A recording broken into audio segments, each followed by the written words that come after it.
Усны хатуулад ямар харагддгийм бэ? Яагаад чугам хоолойг бөгшөөд юм бэ? За, усны хатуулга гэдэг маань бол усан дахь магниум кальцийг хэлж байгаа.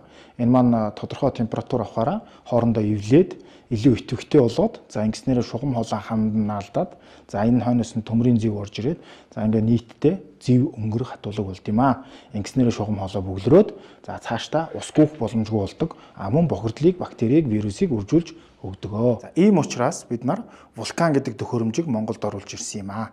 Яагаад вэ гэвэл манай Монгол өндөрлөгт оршдог учраас улс даяараа усны хатуулгын асуудалтай байдаг юм. Ааха. Тэгвэл вулкан төхөөрөмж яаж ажилладаг юм бэ? Яаж усны хатуулгыг зөөлдөг юм бэ? За, вулкан гэдэг төхөөрөмж нь холбооны бүгд найрамдах Герман улсад үйлдвэрлэсэн үйлдвэрийн 25 жилийн баталгаатай 100% эко технологи. Энэ технологи нь ямар үйл ажиллагаа явуулдаг вэ гэх юм бол уг технологи нь цахилгаанаар усны хатуулгын талстыг задалдаг технологи. Энэ яаж задалдаг вэ гэвэл 36 вольтын давтамж буюу 42 вольтын давтамжийг ашиглаад устдаа биечлэн харьцахгүй шугам хоолойн гаднаас мараалын илэгдэл явагдуулахгүйгээр задалж өгдөг 100% задалдаг эм технологи юм аа. За, чиний харж байгаачлан энэ нэгэнт бохирчсон зэвтэй өнгөртөө хатуулагтай шугам.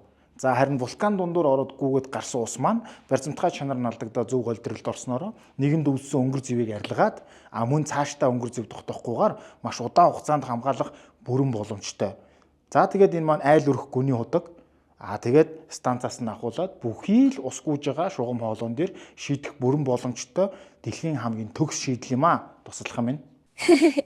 Хөөх, үнэхээр хэрэгтэй бүтээгдэхүүний талаар дэвшөрөнгүй мэдээлэл олгосон танд баярлалаа. Би явж гэрээхэндээ хийшээ.